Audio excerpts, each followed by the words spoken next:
बिस्मिल्लाहिर्रहमानिर्रहीम अस्सलामु अलैकुम अल्लाहुम्मा सल्ली अला आले मोहम्मद सल्लल्लाहु तआला अलैहि वसल्लम। Welcome to straight forward with Talha Jatoi. असां ख़बर आहे खोड़ सारी इलेक्शन के हवाले से डेवलपमेंट्स थियूं आहिनि, सियासी माहौल गर्म लॻो पियो आहे, कागज़ात जमा थी विया आहिनि, स्क्रूटनी जो अमल हले पियो। बिलावल साहब वरी स्टेटमेंट ॾिनी आहे, ज़रदारी साहब बि वरी स्टेटमेंट ॾिनी आहे।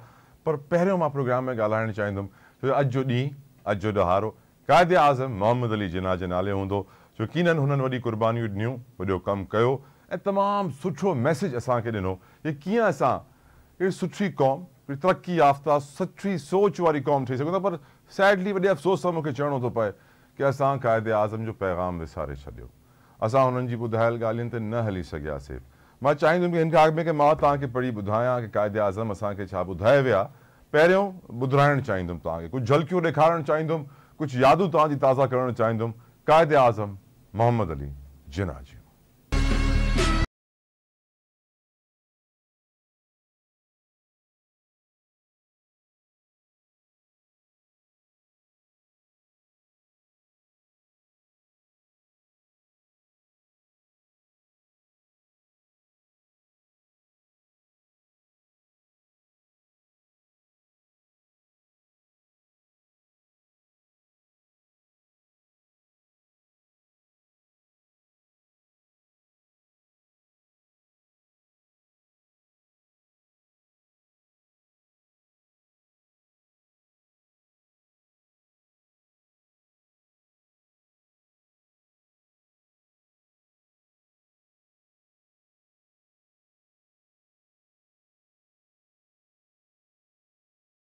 Might think that the acceptance of June the 3rd plan was a mistake on the part of the Muslim League.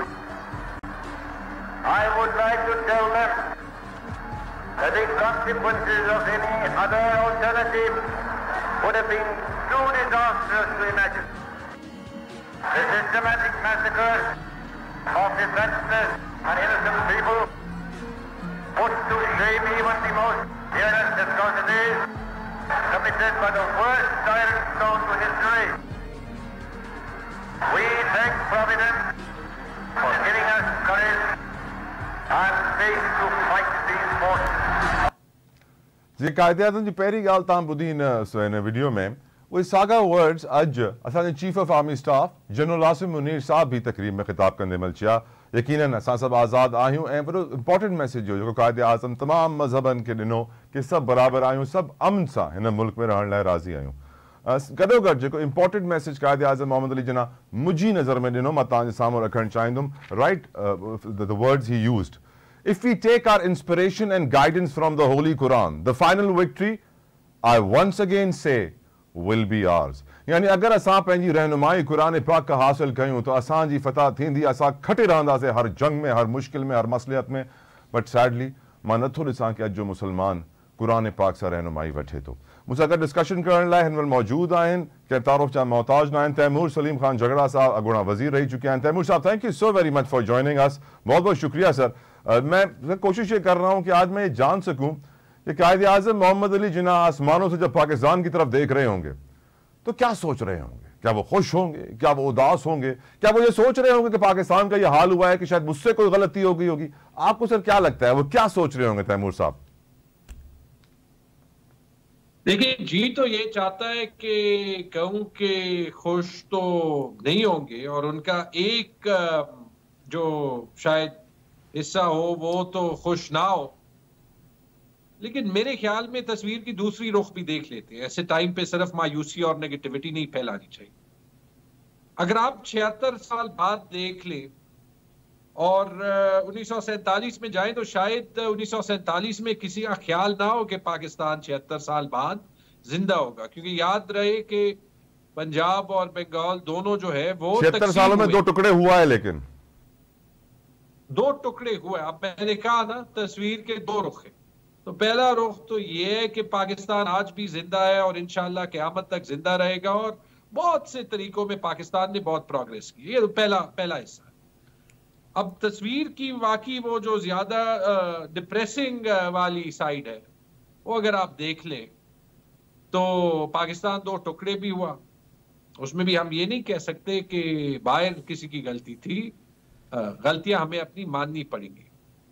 और अगर आज के हालात देख लें तो बड़ा जरूरी है कि हम एक ही बार हमेशा के लिए मुस्तकिल तौर पे ये सफर शुरू करें कि हम कायदे आजम के पाकिस्तान की तरफ जाएं। क्योंकि अगर किसी को शक था कि पाकिस्तान सही आइडिया नहीं है, तो नरेंद्र मोदी के हिंदुत्व वाले इंडिया ने साबित कर दिया कि बड़े सगीर के मुसलमानों के लिए पाकिस्तान से ज्यादा अहम चीज हो नहीं सकती थी। लेकिन अभी जो हमारा चैलेंज है वो ये है कि हम पाकिस्तान अपने पोटेंशियल तक ले जाते हैं और नहीं, और वो पाकिस्तान बनाने में हमें बहुत कुछ करना है। ये पाकिस्तान तो कायदे आजम ने नहीं देखा था, जिसमें जमहूरियत पे हमेशा इतने बड़े सवालिया निशान हो, या जिसमें सर्वेंट्स ऑफ द स्टेट, जो भी सरकारी अफसर हैं या सरकारी मुलाजिम हैं, वो इतनी ज्यादा पॉलिटिकल इंजीनियरिंग करें, या जिसमें 300-400 दिन अपने शेड्यूल के बाद इलेक्शंस भी ना हो। कायदे आजम एक वकील थे जिसमें अदालती निजाम को इंटिमिडेट करने की कोशिश किया जाए, वकीलों को अगवा करने की कोशिश किया जाए। कायदे आजम के साथ हमेशा फातिमा जिन्ना होती थी, लेकिन आज पाकिस्तान की खवातीन को पॉलिटिकल एक्सप्रेशन के लिए जेल में डाला जाए, या बलोच खवातीन जब इस्लामाबाद आए तो उन पे जुल्म हो, या उस्मान डार की वालदा के साथ जो हो, या जो मोनस इलाही साहब के खानदान के साथ हो जब वो कागज दायर करने जाए। इन चीजों से निकलना पड़ेगा, कायदे आजम की विजन पूरी करनी पड़ेगी, और उसके लिए वाकई जो आज चीफ ने कहा पिंडी में शायद या इस्लामाबाद में चर्च में, ये जो पॉलिटिकल डिवीजन का माहौल है, इससे आगे बढ़ना पड़ेगा। सर, चीफ ने तो ये कहा है कि पाकिस्तान के दुश्मन मजहबी, नस्ली और सियासी कमजोरियों को इस्तेमाल कर रहे हैं, उससे फायदा उठा रहे हैं। But before I go there, Taimur साहब प्लीज एक और चीज। सर, ये जिस मुल्क में हम आज रह रहे हैं ना तैमूर साहब, यहां कायदे आजम का मतलब होता है नोट। जहां कायदे आजम की तस्वीर सिर्फ सरकारी दफातर के अंदर लगाई जाती है, फॉर्मेलिटी को पूरा करने के लिए, रूल्स को फॉलो करने के लिए।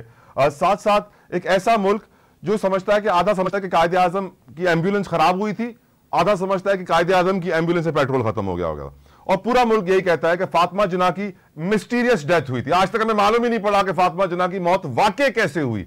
तो मेरा यह सवाल है सर, क्या हमने कायदे आजम को वो इज्जत दी, वो रिस्पेक्ट दी जिसके वो हकदार थे? क्योंकि हमने यूनिटी, फेथ, डिसिप्लिन की 3 तलवारें तो शहरों के अंदर बना दी हैं, लेकिन ना यूनिटी है, ना फेथ है, ना डिसिप्लिन है। तो हमने उनकी बताई हुई बातों को कंप्लीटली इग्नोर कर दिया, उनकी टीचिंग्स को।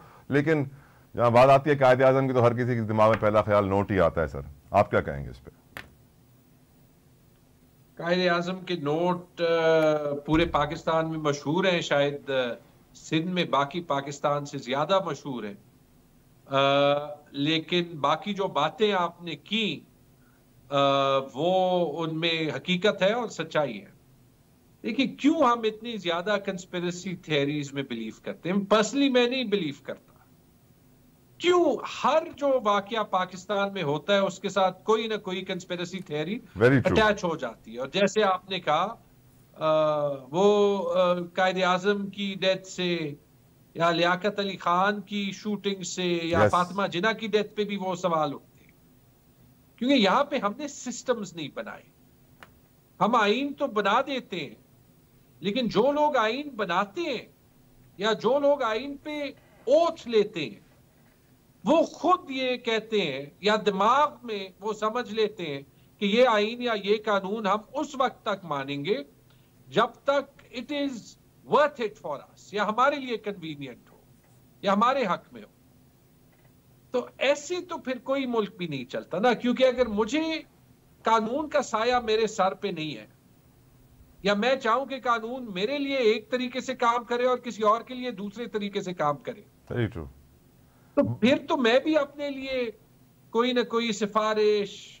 I agree. तैमूर साहब, वक्त कम है, मुझे आपके साथ बहुत सारे इश्यूज डिस्कस करने हैं। Let's move forward sir. PTI का मुस्तकबिल क्या? इलेक्शन में बल्ले का निशान, आप लोग जा रहे हैं सुप्रीम कोर्ट में अपील के लिए, अब क्या पीटीआई इलेक्शन में होगी या नहीं होगी? सर, पीटीआई इलेक्शन में होगी, हर हाल में होगी। पीटीआई पाकिस्तान की सबसे बड़ी पार्टी है, पाकिस्तान के सबसे बड़े लीडर है इमरान खान, और जिस लीडर को अवाम में इतनी ज्यादा मकबूलियत हासिल हो, वो मुहिब्बे वतन होने के अलावा कुछ हो ही नहीं सकता। मकबूल तो कभी सर आपने जुल्फिकार अली सुना है भुट्टो भी कि थे सर। कभी जी मकबूल तो जुल्फिकार भुट्टो भी थे सर। किसने कहा है कि जुल्फिकार भुट्टो मुहिब्बे वतन नहीं थे? बिल्कुल थे। उनकी आप पॉलिटिकल फिलॉसफी से डिसएग्री कर सकते, उनकी आप इकोनॉमिक फिलॉसफी से डिसएग्री कर बिल्कुल सकते, आप ठीक कह रहे हैं। आप ये कह सकते हैं कि उनके जो है वो बड़े लेकिन सर इशारे यही दिए जा रहे हैं कि वही हाल ना हो जाए सर, मैंने इसलिए कंपेयर किया। नहीं, आई होप कि नहीं होगा, ये 1977 नहीं है। लेकिन आप भले की निशान की बात कर रहे थे। जब पीटीआई सबसे मकबूल पार्टी है और इमरान खान सबसे मकबूल लीडर है, तो क्या हम चाहते हैं कि ये इलेक्शन इतने मुतनाज़ा हो कि उनसे पाकिस्तान को कोई फायदा ना हो? मेरे ख्याल में ऐसे कोई भी नहीं चाहता। सर परवेज खटक कह रहे हैं बल्ले का निशान उनको ऑफर हुआ था। मैं इसी बात पे आ रहा था कि आप देखें कि आज परवेज खटक साहब ने कहा है कि बल्ले का निशान उनको ऑफर हुआ था। इसके साथ आप मिला लें जो पिछले 5 दिनों में खौफनाक तस्वीर और वीडियोस हमने देखी है, उसके साथ आप मिला लें जो पीटीआई के साथ हो रहा है पिछले 7 महीने में, नहीं अप्रैल 9 2022 से, जिसमें नेशनल असेंबली के बाय इलेक्शंस, केपी और पंजाब के इलेक्शंस और फिर उसके बाद नेशनल इलेक्शंस सब डिले हुए, क्योंकि पाकिस्तान की पॉलिटिकल लीडरशिप सिवाय पीटीआई के इमरान खान की मकबूलियत को नहीं स्टैंड कर सकती। ये तो बहुत बड़ा सवाल उठाता है ना। और परवेज खटक साहब की स्टेटमेंट के बाद जब इसको आप मिला लें कि ईसीपी ने 13 सितंबर को यह फैसला दिया था, मीडिया के सामने दिया था कि बल्ले का निशान पीटीआई के पास होगा, तो जब खटक साहब कहते हैं कि उनको बल्ले का निशान ऑफर हुआ था, तो किसने ऑफर किया था, कब ऑफर किया था, कैसे और क्यों ऑफर किया था, और इसकी इस बात से क्या लिंकेज है कि जो 13 सितंबर का डिसीजन हुआ वो रिवर्स हुआ, पीटीआई से दोबारा इलेक्शन किए गए, कोई किराए के जो है वो कठपुतलियां आई और उन्होंने पीटीआई के इलेक्शन को चैलेंज किया और वो चैलेंज एक्सेप्ट किया गया। जब 175 पार्टियों के अनअपोज्ड इलेक्शंस होते हैं और कोई पूछता भी नहीं है, और खटक साहब की पार्टी को रजिस्ट्रेशन मिलती है किसी और पार्टी का नाम चेंज करके। सर सारे इशारे आपको बता रहे हैं कि आपका मुस्तकबिल अंधेरों में है, लेकिन फिर भी आप पूरी उम्मीद है। मैं इस बात पे हैरान हूं, आप फैसल वाडा इलेक्शन नहीं लड़ रहे, अली जैदी इलेक्शन नहीं लड़ रहे, आफ्ताब सिद्दीकी इलेक्शन नहीं लड़ रहे, अली मोहम्मद दुरानी इलेक्शन नहीं लड़ रहे, नैयर हुसैन बुखारी हो, चौधरी सरवर हो, मिफ्ता इस्माइल, शाहिद खाकान, चौधरी शुजात हुसैन जैसे लोग इस दफा इलेक्शन नहीं लड़ रहे हैं। सर हालात बड़े मुश्किल है सर, और पीटीआई के लिए तो इम्पॉसिबल के करीब हुए हुए हैं। सर कप्तान ने हमेशा सिखाया है कि fight till the last ball, कोई मैच आखिरी बॉल तक। पर सर मैच वन साइडेड लग रहा है ना तैमूर साहब, इसलिए कह रहे हैं हम। नहीं, मुझे ये भी याद है जब कप्तान शारजाह में गए थे और वो मैच उनकी कप्तानी में हमने जीता था, जिसमें 99 ओवर पाकिस्तान पीछे था और फिर आखिरी बॉल पे छक्का लगा के जावेद मियांदाद ने मैच जितवा दिया था। तो देखिए, जब आपकी बिलीफ हो, आपका यकीन हो कि आप जीत सकते हैं, और यहाँ हमारा यकीन है कि पाकिस्तान की आवाम इमरान खान के पीछे खड़े। सर आप जीत सकते हैं, लेकिन जीतने अगर जो ऑर्गेनाइजर है मैच का, अगर वो आपको जीतने दे ही ना तो क्या करेंगे सर? कभी कभी देखिए, न्यूट्रल अंपायर भी इमरान खान लाए थे। अब अफसोस के साथ ये न्यूट्रल अंपायर्स क्रिकेट में तो हैं, लेकिन सियासत में लगता है कि neutral caretaker government is anything but neutral. और election commission of Pakistan sir, आज सायरा बानो, जीडीए की सायरा बानो ने बोल दिया कि इलेक्शन कमीशन में धांधली हो रही है, सेटिंग हो गई है। इलेक्शन कमीशन के सिंध के जो मेंबर है निसार दुरानी की पीपल्स पार्टी से, और निसार दुरानी की फ्रंटमैन को टिकट दे दिया है मखसूस फीमेल नशिस्त के लिए। उन्होंने वीडियो बयानी जारी किया, तमाम चैनल्स पे चल भी रहा है, तो इससे तो ऑब्वियस हो जाता है सर इलेक्शन कमीशन ही मिला हुआ है। देखिए, मैंने ये नहीं देखा, लेकिन ऑब्वियसली पाकिस्तान में बहुत इश्यूज है, और जो पॉलिटिकल इंजीनियरिंग अभी हो रही है, क्या ये पाकिस्तान के पॉलिटिकल निजाम को आगे ले जा रही है? Of course not. देखिए, कायदे आजम पे बात शुरू हुई थी जी। याद रखें कि पाकिस्तान की लड़ाई कायदे आजम ने लीगली जीती थी। उन्होंने कोई जंग जो है वो मैदान जंग में नहीं किया था। तो जब हमारे फाउंडर ने हमें यह दिखाया है कि कानून की अमल कानून पे जो है वो अमल दरामद करना हर वक्त जो है वो अल्टीमेटली एक मजबूत माशरा बनाता है। तो thank you so very much Taimur Saleem Khan Jhagra साहब, आउट ऑफ टाइम। बहुत बहुत शुक्रिया सर आपके टाइम का। हिकिड़ी ॻाल्हि त वाज़ आहे, अगरि असां क़ाइद आज़म जे पैगाम खे सम्झी वञूं हा, यूनिटी फेथ डिसिप्लिन खे सम्झी वञूं हा, त अॼु हिन हाल में न हुजूं हा। ब्रेक वठो।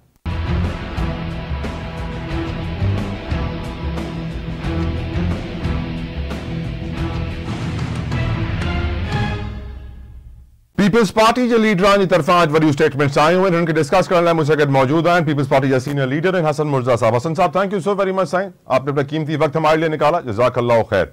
सर पहली जो आपसे मैं सवाल पूछना चाहूंगा हसन मुर्जा साहब, आसिफ अली जरदारी साहब ने आज बड़ा कॉन्फिडेंट एक बयान दिया है। उनका कहना है कि पीपल्स पार्टी का मुस्तकबिल रोशन है और हुकूमत बनाएंगे। इतना कॉन्फिडेंस आसिफ अली जरदारी साहब के पास कहीं से आया है या आमद हुई? सर बहुत शुक्रिया जी। देखें तला साहब, आसिफ अली जरदारी साहब का कभी भी कोई बयान जो है वो इस तरह नहीं हुआ कि वो परेशान हो या मायूस हो या वो किसी भी हवाले से उनका कॉन्फिडेंस जो है वो शेक करे। वो हमेशा बड़े एतमाद के साथ बात करते हैं और जो बात करते हैं वो अपने टाइम के साथ सच भी साबित होती है। आसिफ अली जरदारी साहब ने कहा है तो यकीनन पाकिस्तान पीपल्स पार्टी का जो मुस्तकबिल है वो बड़ा रोशन है और आने वाली हुकूमत भी पाकिस्तान पीपल्स पार्टी की होगी, इसमें कोई दो राय नहीं है। पाकिस्तान पीपल्स पार्टी ने अपना इन पिछले दिनों में बड़ा गेम किया है और हमें कॉन्फिडेंस कहीं से आता नहीं है, क्योंकि ये बात पाकिस्तान पीपल्स पार्टी काफी अरसा पहले कह चुकी है कि आने वाली हुकूमत पाकिस्तान पीपल्स पार्टी की है और हम समझते हैं कि यहाँ पे जियाला वजीर आला और जियाला वजीर आजम होगा इस मुल्क। सर एक हुस्न इत्तेफाक हसन साहब, हुस्न इत्तेफाक, ब्यूटीफुल कोइंसिडेंस कि आज आसिफ अली जरदारी साहब ने ये स्टेटमेंट जारी किया और आज ही के दिन जीडीए की रहनुमा सायरा बानो साहिबा ने एक वीडियो पैगाम जारी किया और उसमें वाजे किया कि पीपल्स पार्टी और सिंध के इलेक्शन कमीशन के मेंबर में कुछ गठजोड़ हुआ है। मैं आपको सुनवाना चाहूंगा सर, प्लीज सुनिएगा। Chief election commissioner Sikandar Sultan Raja साहब, आपके इस बयान के बाद कि आप इस मुल्क में शफाफ इलेक्शन का इनेकाद करेंगे, आपकी बात पे भरोसा किया। हालांकि सिंध में हमारी पार्टी और दीगर पार्टियों के बहुत सारे तहफ्फुज़ात थे, लेकिन हम लोगों ने इस जो इलेक्शन के अमल है इसमें किसी भी बात पे कि हम लोगों का कोई एहतजाज या पिटीशन इसकी राह में रुकावट ना बने, उस चीज से परहेज किया। लेकिन मेरा आपसे एक सवाल है कि आपके जो इलेक्शन कमीशन सिंध के निसार दुरानी साहब हैं, उनकी लॉ एसोसिएट की एक मेंबर साइमा आगा, उनका नाम पीपल्स पार्टी की जो सूबाई असेंबली की रिजर्व सीट एमपीएस में उनका नाम आया है। और जो यहाँ पर सिंध में सुना जा रहा है, जो लोग कह रहे हैं कि उनके एसोसिएट के मेंबर भी हैं और राइट हैंड भी हैं, तो मेरा आपसे सवाल ये है, तो क्या इस सूरत में उनको नवाजा गया है? तो इस किस्म की ये जो बातें हैं ये इलेक्शन की शफाफियत पर सवाल उठाती हैं। तो प्लीज मुझे मेरे सवाल का जवाब दे दीजिएगा कि उनका नाम रिजर्व सीट में कैसे आया, और सुनने में तो निसार दुरानी साहब की नॉमिनीज भी उसको कहा जा रहा है। तो क्या हसन मुर्जा साहिब पीपल्स पार्टी ने सिंध के इलेक्शन कमीशन के रुकन निसार दुरानी से कोई सेटिंग कर ली है? सर देखें, ये चीजें जो है ये तमाम पॉलिटिकल पार्टीज जो है ये इल्जामात लगाती रहती हैं।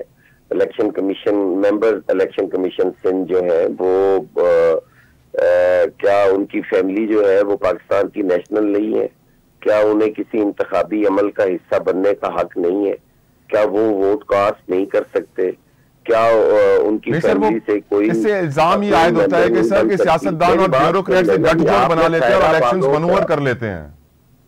सायरा बानो का तो पूरा बैंड बजाया है, पूरी टेप सुना दी है। मेरी बात भी तो सुन लेना, मैं भी तो ये कह रहा हूँ ना सर, क्यों नहीं सुनेंगे? आसिफ अली जरदारी का बयान और कहाँ आप उनके मुकाबले में सायरा बानो साहिबा का बयान चलाकर ये साबित कर रहे हैं कि उनकी सियासी हैसियत क्या है जीडीए की। जीडीए को कितनी एक सीट्स पहले मिली है पिछले इलेक्शंस में और आइंदा मिलने का इम्कान है। उन्होंने तो ये रोना रोना ही है। एस्टेब्लिशमेंट के बगैर तो वो अपना अलायंस नहीं बना सकते। वो उन पॉलिटिकल पार्टीज को आप पाकिस्तान पीपल्स पार्टी के लिए कह रहे हैं जी कि वो खतरा है और उनको जी इलेक्शन कमीशन को खरीदने की जरूरत पड़ गई है।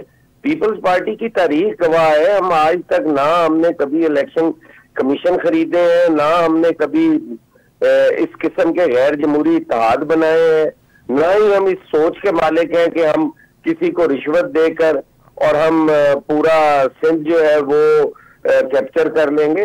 ये चीजें इनको आप सियासी बयान के तनाजुर में तो लिया करें, इनको कोई इस हैसियत से तो ना देखा जाए कि वो कह रहे हैं तो फिर इसी तरह ही होगा। कोई ऐसी बात नहीं है। ठीक सर, आज एक और बड़ा स्टेटमेंट आपके लीडरान की जानिब से, बिलावल भुट्टो जरदारी साहब की जानिब से 17 वजारतें बंद करने का उन्होंने कह दिया, 1500 अरब की सब्सिडी खत्म करके मजदूरों और अवाम को देने का कह दिया, साथ साथ जो 300 यूनिट तक बिजली फ्री करने का कह दिया। तो सर ये विफाक की 17 वजारतें तो आज से बिलावल भुट्टो साहब को बिल्कुल नापसंद कर रही होंगी। इन्होंने तो उनकी नौकरियां खाने का कह दिया है, वो तो पूरी कोशिश करेंगे कि बिलावल साहब के खिलाफ काम करें। देखिए, किसी की नौकरी नहीं जाती होती, ये सरकारी मुलाजिम होते हैं, ये सरकारी अफसर होते हैं, ये खांचे तो बंद हो जाएंगे ना हसन साहब, जगहों पर चले जाते हैं।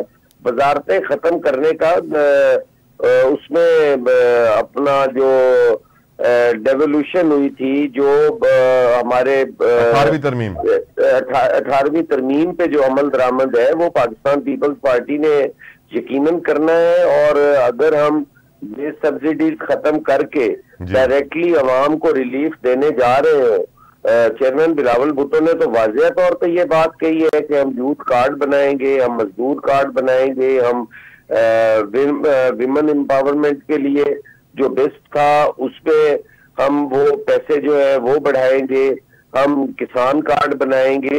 ये सारी चीजें तो हम अपने मंशूर में ला रहे हैं और हमने ये चीजें करनी है।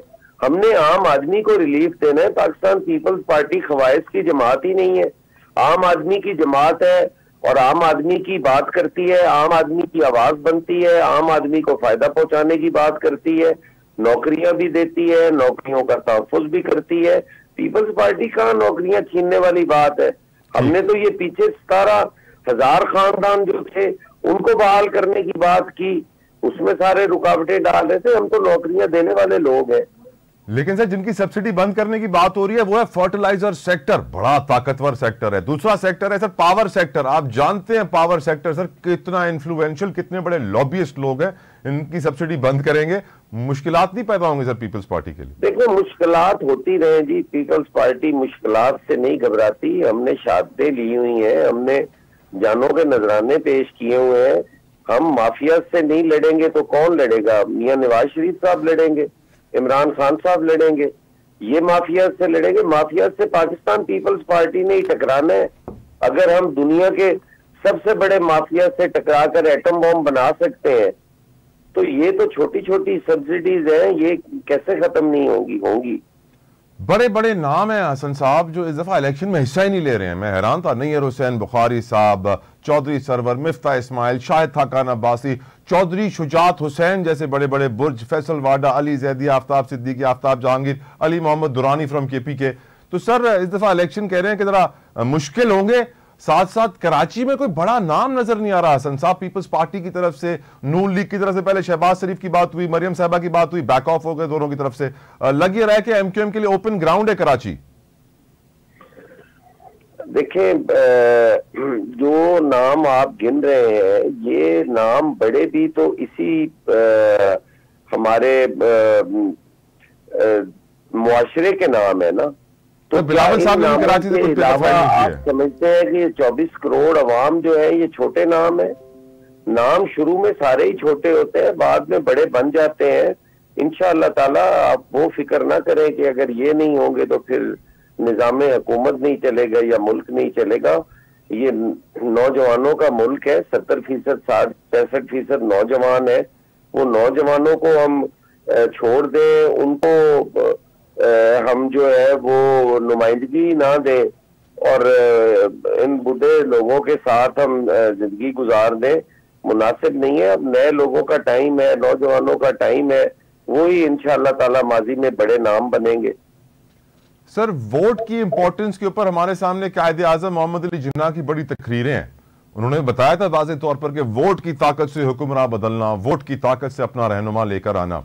लेकिन आज मैं देख रहा हूं सर, इलेक्शन सर पे खड़े हैं लेकिन कोई वोट को इंपॉर्टेंस देने की बात नहीं कर रहा है। क्या वजह है सर? पीपल्स पार्टी तो कर रही है जी, बाकी जमातें करें ना करें, इलेक्शन मुमकिन ही नहीं थे। पाकिस्तान पीपल्स पार्टी ये स्टैंड ना लेती तो आज इंतखाबात ही नहीं होने थे। और फिर हमने ही ये वोट की ताकत आम आदमी को दी थी। पहले तो ये ताकत जो थी वो चंद लोगों के पास थी। 40,000 मशरकी पाकिस्तान में, 40,000 मगरबी पाकिस्तान में 80,000 लोग वोट देते थे और 10 करोड़ का ये मुल्क था। और टूट गया सर। पाकिस्तान पीपल्स पार्टी ने वन मैन वन वोट का जो हक दिया, हम कैसे बात नहीं करते? हमारे तो ये बुनियादी नारों में शामिल है। यकीनन यकीनन। सर, अब एक बहुत इंपॉर्टेंट क्वेश्चन हसन मुर्जा साहब, क्या आने वाले election free and fair transparent होंगे? अगर हम ये मद्देनजर रखें कि एक तरफ पीटीआई को दीवार से लगाया जा रहा है, दूसरी तरफ मुस्लिम लीग नून के सरबराह को लाटले वाला प्रोटोकॉल दिया जा रहा है, ऐसे में sir free and fair elections तो बिल्ली के ख्वाब में छीछड़े हुए ना सर? देखिए, ये हमने तहफ़्फ़ुज़ात अपने जो है फ्री एंड फेयर इलेक्शन के, ये इलेक्शन कमीशन ऑफ पाकिस्तान के सामने हमने रखे हैं। ईसीपी ने वादा किया है कि हम इसको यकीनी बनाएंगे। ये तो टाइम के साथ साथ जैसे हम देखते जाएंगे उस पे बात करते जाएंगे। अब उम्मीद पे दुनिया कायम है। हम उम्मीद करते हैं कि हमारे इदारे जो हैं वो अपना आईनी किरदार अदा करेंगे, ना कि वो किसी के सहूलतकार बनेंगे। देखते हैं, लेट्स सी क्या होता है। इंशाअल्लाह ताला हमें उम्मीद है कि हमारे इदारे जो हैं वो गैर जानिबदार रहकर इसकी शफाफियत पे जो उंगलियां उठ रही हैं उससे वो दूर रहेंगे। अब सर सवाल ये है कि आने वाला वक्त, क्योंकि आपने हमेशा से पीटीआई के लिए भी आवाज़ उठाई है, आपने नून लीग के खिलाफ भी आवाज़ उठाई है जो प्रोटोकॉल उन्हें मिल रहा है, आने वाले इलेक्शंस में हम वोटर टर्नआउट कैसे इंप्रूव करें हसन मुर्जा साहब? वेरी इंपॉर्टेंट, क्योंकि जो स्ट्रेसफुल सियासी मंजरनामा है इस वक्त, उसके चक्कर में बहुत सारे नौजवान कह रहे हैं कि यार वोट ही नहीं देना। उन्हें किस तरह हम उनका मोराल बुलंद करें, उनको मोटिवेट करें हसन साहब? देखिए, हमारे नौजवानों का क्या, हमारी सारी सोसाइटी का एतमाद उठता जा रहा है इस सिस्टम से। और ये बड़ा अलमिया है इस मुल्क के अंदर कि हमारा इस निज़ाम से एतमाद उठता जा रहा है। इस एतमाद को बहाल करने की जरूरत है। मैं अपनी कौम से, अपने नौजवानों से ये अपील करूंगा कि वो इसका हिस्सा बने और इलेक्शन का हिस्सा भी बने, इसमें हिस्सा भी ले और इसकी हिफाजत भी उनकी जिम्मेदारी में शामिल है। वो किसी को रिगिंग करने ही ना दें, वो डट जाए, ये उनका जमहूरी हक है। ये मैं नहीं कहता कि वो बंदूक उठा ले, लेकिन वो एक सियासी सोच के हामिल कौम है। और हमारे नौजवानों ने तहरीके पाकिस्तान में हिस्सा लिया, हमारे नौजवानों ने चेयरमैन जुल्फकार अली भुट्टो शहीद का साथ दिया, उन्हें इक़्तिदार तक पहुंचाया और वो बड़े मैं समझता हूं कि मजबूत असाब के लोग हैं। उन्होंने बड़ी तकलीफें बर्दाश्त की हैं। हमारी जो सहाफ़ती बरादरी है उसने बड़ी तकलीफें बर्दाश्त की हैं। मैं उन तमाम लोगों से ये गुजारिश करूंगा कि वो अपना जो ये सियासी अमल है इसको शफाफ, वो भी अपना किरदार अदा करें। क्या आसफा भुट्टो जरदारी का ये पहला इलेक्शन होगा हसन मुर्जा साहब? हमारी दुआ है कि आसफा बीबी इलेक्शन लड़े और हमें तो उनमें मोहतरमा शहीद नजर आती हैं और हम तो दुआ गो हैं कि वो आए और इस पार्टी के लिए जो उनकी सियासी भुट्टो का खात्मा होना चाहिए। वैसे बिलावल साहब भी यही कहते हैं जी, कह रहा सर भुट्टो का खात्मा होना चाहिए, बिलावल साहब भी यही कहते हैं। Thank you so very much Hasan Mirza साहब, आप अपना कीमती वक्त हमारे लिए निकाला। यकीनन पीपल्स पार्टी जो मौकफ था समझी वटो हाँ ऐसा गाल करना से मुस्लिम लीग नून जी जैन पीपल्स पार्टी चेंज दिया कि उनके वीआईपी प्रोटोकॉल तो मिले। अली गौर साहब मेरे साथ इस वक्त मौजूद हैं। अली गौर साहब, thank you so very much sir, आपकी कीमती वक्त के लिए। आप हमेशा हमें इज्जत देते हैं। अली गौर साहब, अब नून लीग के ऊपर इस वक्त बड़ा प्रेशर बिल्ड करने की कोशिश की जा रही है। लाडला लाडला लाडला कहा जा रहा है मियां नवाज शरीफ साहब को, और कहा जा रहा है कि सारा सिस्टम उन्हें प्रोटोकॉल दे रहा है और सिस्टम उनको पावर में लाना भी चाहता है। और इस वक्त हम देख रहे हैं कि नवाज शरीफ साहब की तरफ से वोट को इज्जत दो का नारा भी नहीं लग रहा, एहतसाब का नारा भी नहीं लग रहा। तो बलोच साहब, आपकी नजर में सेटिंग पक्की है सर? देखिए, बिस्मिल्लाहिर्रहमानिर्रहीम, बुनियादी तौर पर तो नवाज शरीफ साहब लाडले हैं, लेकिन वो पाकिस्तान की अवाम के लाडले हैं। और जिस तरह से वो वापस आए तो फिर मीनारे पाकिस्तान में जिस तरह से अवाम ने उनके साथ वालहाना इस्तकबाल किया, उनके साथ जिस तरह से उन्होंने प्यार मोहब्बत का इजहार किया, क्योंकि उसकी वजह बुनियादी यही है कि नवाज शरीफ साहब ने अपने हर दौर में, बिलखसूस 13 से 18 में, उन्होंने पाकिस्तान की तरक्की के लिए वो काम किए जो इतने कलील अरसा में बड़े नामुमकिन थे। बाकी इलेक्शन का माहौल है, जाहिर है जब पॉलिटिकल पार्टीज को, जो कि जाहिर है हम तमाम वो पॉलिटिकल पार्टीज हैं जो अलग इलेक्शन मैनिफेस्टो रखते हैं और एक दूसरे का मद्दे मुकाबले इलेक्शन में कॉन्टेस्ट करते हैं, तो उन्होंने तनकीद के लिए जब कुछ नहीं मिलता तो फिर ये कह देना काफी है कि लाडला है। बहरहाल ये बगैर सबूत के बातें हैं और ये एक सियासी स्टंट ही मैं कह सकता हूँ, इससे आगे कुछ भी नहीं है। तमाम पॉलिटिकल पार्टीज इलेक्शन प्रोसेस का हिस्सा है और इलेक्शन की तरफ बढ़ रहे हैं, हम भी बढ़ रहे हैं, वो भी आए मैदान में मुकाबला करें। लाडला कहने से कोई लाडला नहीं बन गया। सर, हमारे आर्मी चीफ ने आज एक बहुत इंपॉर्टेंट मैसेज पूरी कौम को दिया है और उन्होंने बताया सर, पाकिस्तान के जो दुश्मन है वो मजहबी, नस्ली और सियासी कमजोरियों को इस्तेमाल करते हैं, यानी फायदा उठाते हैं। और आज इत्तेफाक से मैं कायदे-ए-आज़म मोहम्मद अली जिन्ना की तकरीर का एक हिस्सा पढ़ रहा था, तो उन्होंने भी कहा था, we should take our inspiration and guidance from the holy Quran and the victory will be ours. Sadly sir, मजहबी तौर पर भी हम तितर बितर हैं, नस्ली तौर पर भी हम सिंधी, पंजाबी, बलोच, पठान है, पाकिस्तानी नहीं होके दे रहे, और सियासी तौर पर तो झगड़ा सबके सामने है। कैसे मुल्क सही डायरेक्शन में आएगा बलोच साहब?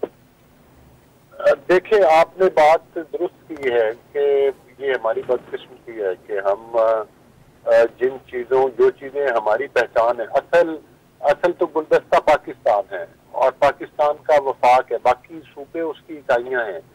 पंजाब, सिंध, बलोचिस्तान ये इस फूल के पत्ते हैं और उसकी खुशबू फैलती है पूरी दुनिया में। मैं समझता हूँ कि तमाम सूबों के लोग एक दूसरे से बड़ी मोहब्बत करते हैं, लेकिन जो शरपसंद अनासिर इन चीज़ों का एक्सप्लॉइट करते हैं, नफरतें पैदा करने की कोशिश करते हैं, दहशतगर्दी की कार्रवाइयाँ करते हैं, खास तौर पर सियासी पार्टियों का ये जिम्मेदारी है कि जिस तरह से पिछली दहाई में मतलब है कि एक तकसीम किया गया, कौम में तकसीम पैदा की गई, छोटे बड़े की तमीज खत्म की गई, पाकिस्तान की सियासत में इंतशार पैदा किया गया। पॉलिटिकल पार्टीज को भी चाहिए कि अपना सियासी रवैये ठीक रखें। मजहबी तौर पर भी बिल्कुल आपने दुरुस्त कहा है कि हमारे मुल्क में तफरकाबादी, जिसका कि कुरान पाक में सख्ती से अल्लाह ताला की ज़ात ने मना फरमाया। सर, आपकी नजर में कायदे आजम खुश होंगे, आज उदास होंगे पाकिस्तान का ये हाल देखकर? जाहिर है कि पाकिस्तान के हालात हम आइडियल तो नहीं कह सकते, लेकिन आज चूंकि उनकी तारीख पैदाइश है, उसके साथ साथ आज मियां मोहम्मद नवाज शरीफ साहब की भी तारीख पैदाइश है। सर, बहुत सारे लोग ये भी कहते हैं कि नवाज शरीफ साहब ने तारीख अपनी शायद बदली है या बनाई है, आप थोड़ी सी उसकी वजाहत कर दें। आई बी ग्रेटफुल सर। जो कहते हैं उनसे यही तवक्को की जा सकती है कि उनसे ये भी बर्दाश्त नहीं हुआ कि नवाज शरीफ साहब को भी अगर अल्लाह ताला ने उनका दुनिया में आना जो है इस तारीख के ऊपर किया है तो उनसे वो भी बर्दाश्त नहीं होती। ये उसने इत्तेफाक है। लेकिन आपको एक बात, हम दिल की अथाह गहराइयों से ये समझते हैं कि पाकिस्तान को बनाया कायदे आजम ने, लेकिन उसकी तामीर में जो अहम किरदार अदा किया है वो उस एक मामार की हैसियत से उसमें नवाज शरीफ साहब का नाम जो है वो सुनहरी हरूफ में लिखा जाता है और उसमें कोई दूसरी राय भी नहीं है। उन्होंने अपने द्वार में बड़े बिजली की लोड का खात्मा किया था, धमाके एटमी इंडिया के मुकाबले में करवाए, सी पैक जैसे प्रोजेक्ट लेकर आए, दहशतगर्दी का खात्मा किया, ये सारी अचीवमेंट। बलोच साहब, आप यकीनन बहुत सारी कुव्वतें, बहुत सारे इशारे, बहुत सारे एनालिस्ट ये कह रहे हैं कि हालात, आप लोग भी कहते हैं कि हवा का रुख जो है इस वक्त नून लीग की तरफ चल रहा है। ये बताइए सर, वर्ल्ड बैंक ने ना पाकिस्तान को वार्निंग जारी की है और एक इंतबाह दिया है कि रेडी हो जाइए, इलेक्शन के बाद मुआशी हालात और सख्त हो सकते हैं, मैक्रो इकोनॉमिक्स चेंजेस की जरूरत होगी, गवर्नमेंट बदलेगी, कंटिन्यूटी नहीं हुई, जो वादे निगरानी किए हैं वो आगे चल के बदल गए, मसले बढ़ जाएंगे और मुआशी हालात बड़ी मुश्किल हो सकते हैं आने वाले वक्त में पाकिस्तान के लिए। इस मुस्लिम लीग नून रेडी सर, कोई प्लान है या नहीं?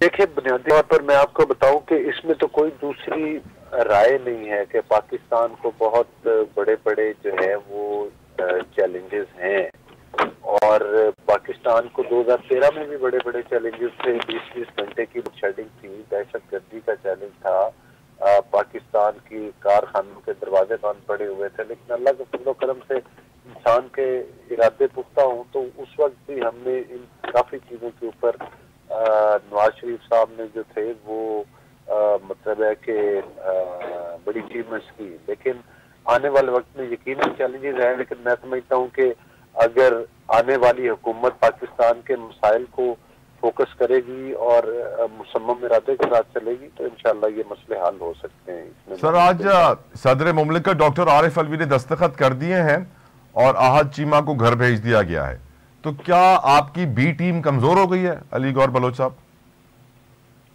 नहीं, देखिए, निगरान हुकूमत है और दूसरी बात यह है कि किसी एक वजीर का मैं समझता हूं कि वो अगर उनको डी नोटिफाई किया गया है तो वो आज चीमा साहब इसकी ज्यादा वजाहत दे सकते हैं। मैं तो एक पोलिटिकल वर्कर हूं और पोलिटिकल तरीके के साथ ही निजाम का हिस्सा बनते हैं, तो बाकी ये इस पर तो आहद चीमा साहब रिस्पॉन्स कर सकते हैं कि उनको डी नोटिफाई क्यों किया गया और वो रहना चाहते थे या नहीं रहना चाहते। बहुत बहुत शुक्रिया अली गौर बलोच साहब, आप अपना कीमती वक्त हमारे लिए निकाला। नून लीग जागवार सामो होया।